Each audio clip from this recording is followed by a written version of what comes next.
Hey guys, it's been a little while since I put in an update, so it's time for that now. Just turn the radio down. I think it's a little bit overdue. So a couple of topics to cover. I want to talk about life must go on. Basically, with Uber, nothing we can do is the status quo at the moment.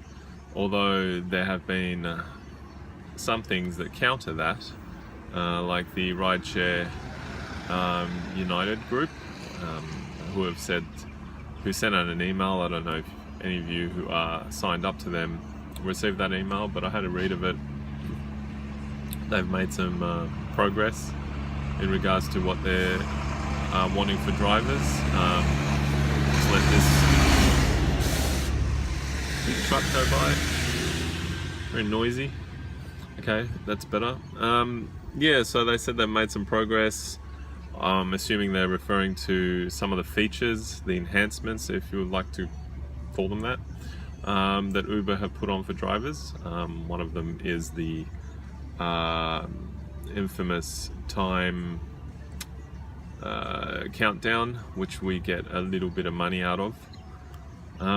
So what else? The fares. So now their next point of call is to help our situation with fares.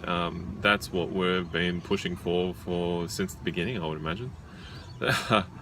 Anyway, yeah, we've obviously my support's behind that. I doubt any driver wouldn't be supporting that to get a better result on our fares. So we'll see how they go with that.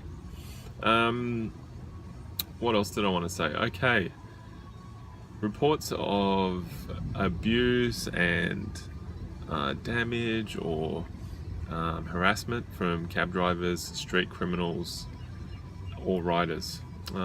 You guys may have got a survey recently asking about all these sorts of things.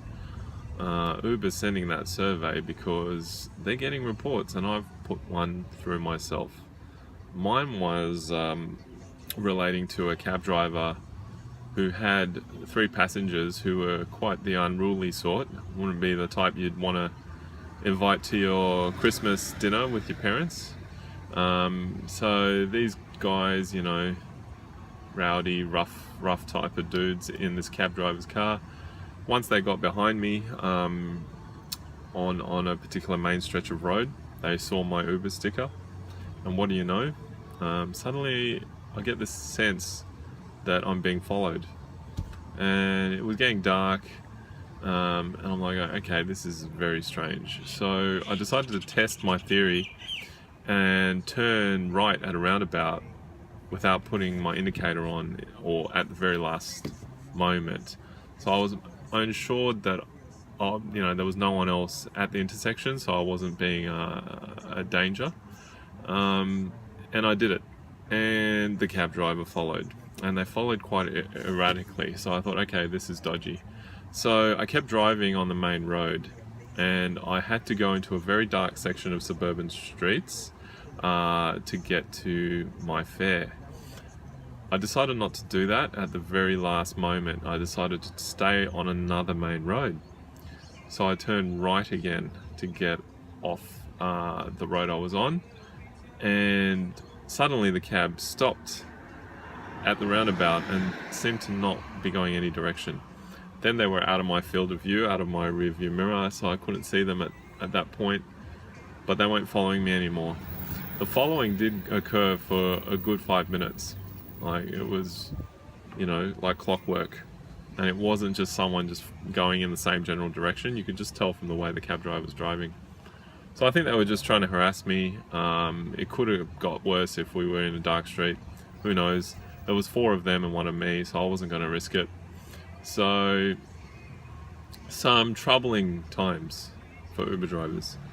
I've heard of other stories as well, which aren't good. And there was a story on A Current Affair. If you guys haven't seen it, it's probably on YouTube or on their website, about a lady in Wollongong who has 2 cabbies down there harassing her, throwing coffee on her car, I don't know, throwing her phone into the bushes when she was trying to take a picture of them in front of the Macca's. Just, just ridiculous, crappy behavior, uncalled for. So my message to cabbies is, I'm now prepared. If they want a showdown, they'll get one. They're not doing themselves any favors, and they haven't been for a long time.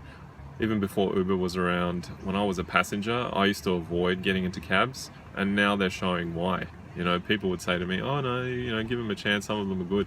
Yeah, that's true, but you're just making your brand. I don't know if you even have a brand. The way you've behaved. So screw you. That's all I have to say. And I don't mean my followers. So what else? Last but not least, Bitcoin. This has now become my obsession, as you probably heard in my previous videos. I have just turned it into a business, and what do I mean by that? I've got 2 people who are now looking for consultation, advice, how to start up, what it's all about, and yeah, so I've built a little bit of a business on it. I am charging by the hour on that, and yeah, I've come to a good sort of middle ground as to what that is, and they're happy. They're quite happy for that because they're getting a good benefit out of it. So I'm just going to start building that. I'm working on that because I really believe in cryptocurrencies. I believe they are the future. I believe the technology is amazing. It's like the internet. I don't believe it's a bubble, and I have my reasons for that. So basically the reason I'm saying all of this is because I really want people to be aware that there's a major transfer of wealth going on at the moment from the hands of the money-grubbing banksters back to the hands of people, where it should have always been. No more inflationary systems that make our assets and what we own worth next to nothing. I'm sick and tired of it. And at this stage, cryptocurrencies offer a way out of that. So I'm going to bet on that. I'm gonna, it's not a bet per se, but you know what I mean.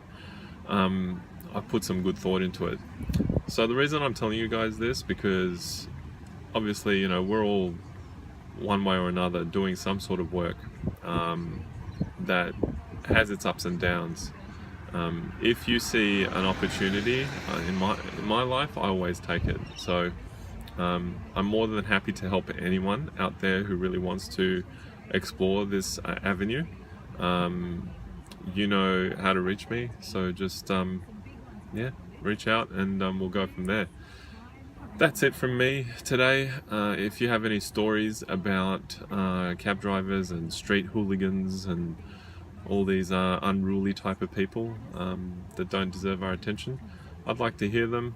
The more we share with each other, the more we can be prepared to help each other. We need to keep a strong community as much as we can.